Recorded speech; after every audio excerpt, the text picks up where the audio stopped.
Welcome to Millennium TV 24. I am Kim Seabrook, and I thank you for taking a good look at the news with me today. And yes, I normally start out with news in New York City, but I'm going to get into that. I wanted to start off something a little different because one of my last shows, we had a special guest by the name of Kwame, a really intelligent music producer and hip-hop artist. So I wanted to get into some business and also start off with entertainment news.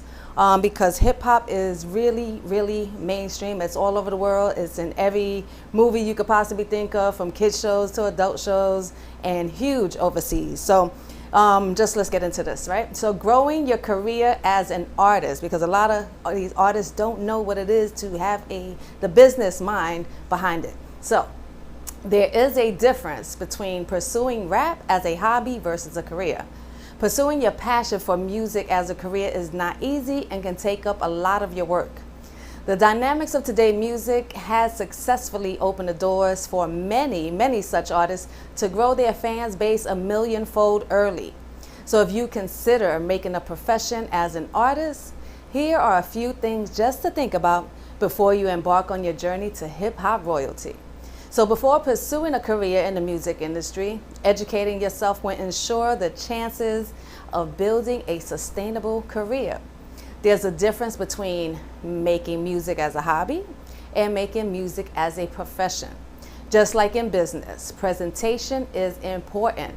Bad agreements can stagnate and ruin any chances you have of living out your dream of having a career in the music industry.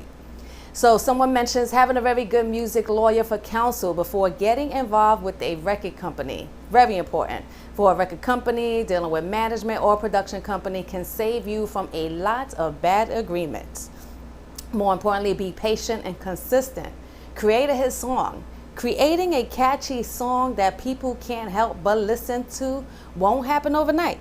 But it definitely can happen. So after all, Rome wasn't built in a day, right?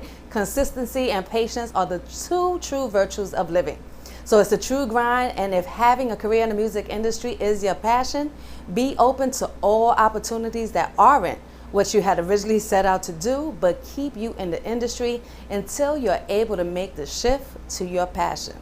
Please be open to criticism, very important, and avoid backlashing, Most musicians self-sabotage their music careers by living in a constant state of fear. Perhaps creativity is tangled with personal expression. So many artists hold on to their work, afraid to release it into the world for people of what people would say. And just like Erykah Badu, she clearly stated, right? She said, I'm an artist and I'm sensitive about my work, right? So I get it. It's a tough industry. It does take time and it takes work to get your name out there and build momentum. But if taken the right way, putting creative work up for judgment is one of the best tools an artist can have.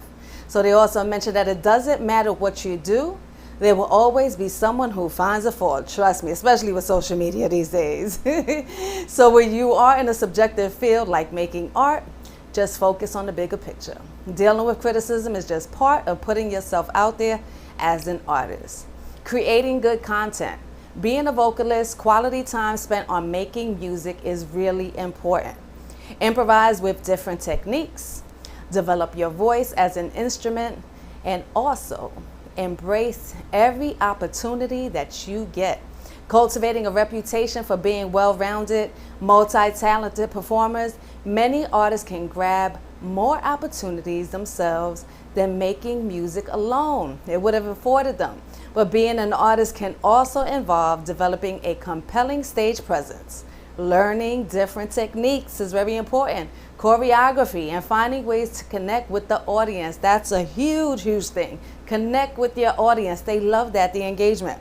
Some artists also develop acting skills and perfect public speaking abilities.